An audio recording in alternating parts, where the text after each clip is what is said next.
Right. It's not an accident. That is systematic as I'm tired of white people talking about what black and brown people need. You don't know. you and the police.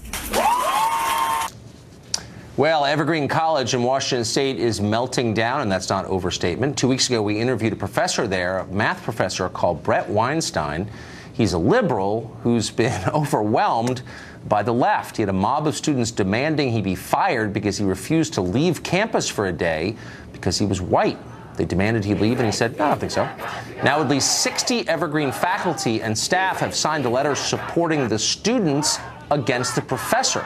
They're demanding a disciplinary investigation of Weinstein, who they say has, quote, endangered students by inviting, quote, white supremacist backlash through his refusal to leave campus because he's white. This is all real, by the way.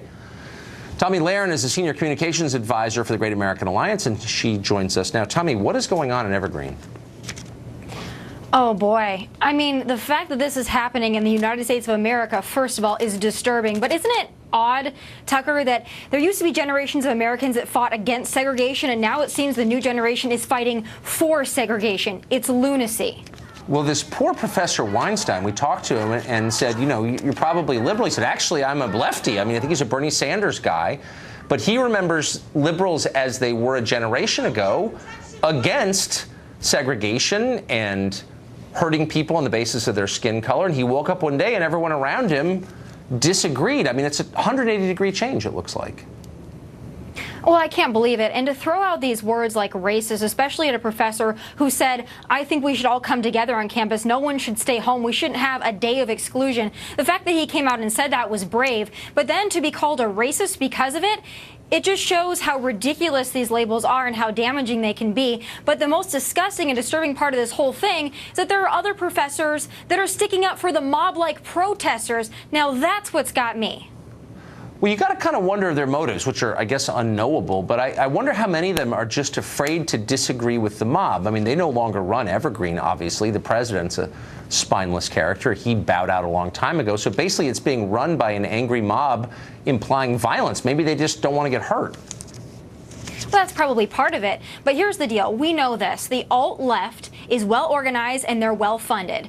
And they are on college campuses, and that is going to be a battleground for us, not just now, but for election cycles to come. So that's why it's so important for me to be a part of groups like Great American Alliance that says, you know what, we're going to do this professionally and with class. We're not going to have mobs. We're going to get our message out there, and we're going to do it using free speech. But we're not going to do it like the students at Evergreen College, because that's disruptive, it's disgusting, it's violent, and it's un-American. Where's the Civil Rights Division at the Justice Department? I mean, if you had any other college where a mob of students were implying physical violence, threatening someone because of his skin color, and you had faculty doing the same, I mean, shouldn't there be a civil rights investigation of this? Where's the state senate in the state of Washington? Where's the governor? Where's the mayor of Olympia? Like, where are the authorities here exactly?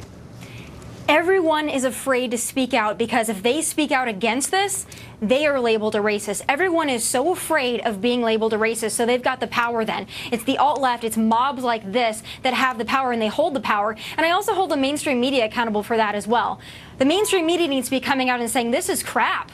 And until they do that, groups like this feel justified and validated for this kind of activity, and it's disgusting. But when people start becoming fearless enough to stand up, that's when this stuff will end, but not until then. I agree with that completely. And I wonder how long they think it's going to be before the mob comes for them, since the revolution always eats itself. I mean, seriously, you really think you buy a pass by nodding in agreement with the mob? No, you never do.